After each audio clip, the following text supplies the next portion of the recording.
Little Red Riding Hood.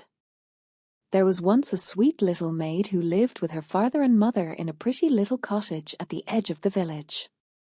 At the further end of the wood was another pretty cottage, and in it lived her grandmother. Everybody loved this little girl. Her grandmother perhaps loved her most of all and gave her a great many pretty things. Once she gave her a red cloak with a hood which she always wore, so people called her Little Red Riding Hood. One morning Little Red Riding Hood's mother said, "Put on your things and go to see your grandmother. She has been ill. Take along this basket for her. I have put in it eggs, butter and cake, and other dainties." It was a bright and sunny morning.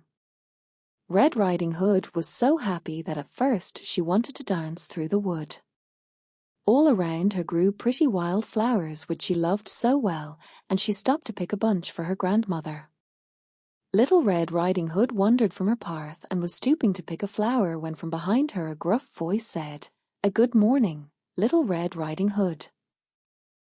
Little Red Riding Hood turned around and saw a great big wolf, but Little Red Riding Hood did not know what a wicked beast the wolf was, so she was not afraid. "What have you in that basket, Little Red Riding Hood?" "Eggs and butter and cake, Mr. Wolf." "Where are you going with them, Little Red Riding Hood?" "I am going to my grandmother, who is ill, Mr. Wolf." "Where does your grandmother live, Little Red Riding Hood?" "Along that path, past the wild rose bushes, then through the gate at the end of the wood, Mr. Wolf." Then Mr. Wolf again said a good morning ear and set off, and Little Red Riding Hood again went in search of wild flowers.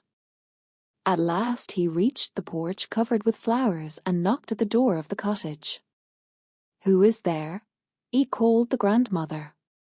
"Little Red Riding Hood," he said the wicked wolf. "Press the latch, open the door, and walk in," he said the grandmother. The wolf pressed the latch, and walked in where the grandmother lay in bed. He made one jump at her, but she jumped out of bed into a closet. Then the wolf put on the cap which she had dropped and crept under the bedclothes. In a short while Little Red Riding Hood knocked at the door, and walked in, saying, "A good morning, grandmother. I have brought you eggs, butter and cake, and here is a bunch of flowers I gathered in the wood." As she came nearer the bed she said, "What big ears you have, grandmother." "All the better to hear you with, my dear."